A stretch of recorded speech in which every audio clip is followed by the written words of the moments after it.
faut éviter les tête-à-tête quand on est dans une situation de maître à élève.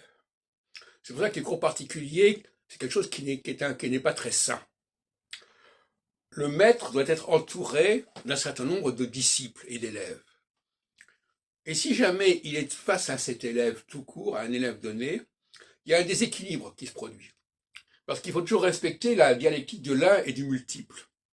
Il y en a un qui est là, le chef, le maître, et puis il y a le multiple.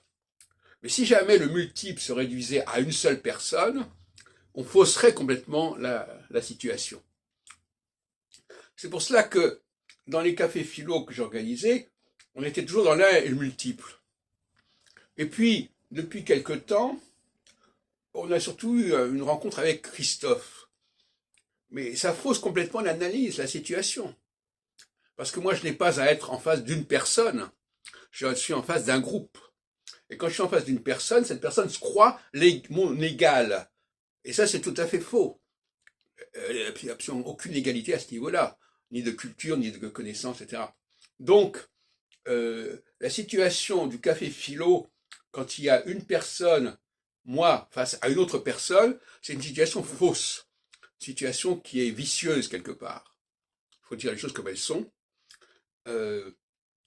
Il faut toujours qu'il y ait d'un côté une personne, l'unité, l'unicité, et de l'autre côté, le groupe. Si c'est pas comme ça, ça ne tient pas debout. C'est pour ça que le couple est aussi un problème complexe. Le rapport entre l'homme et la femme, un homme et une femme, à mon avis, quelque part, ça ne va pas.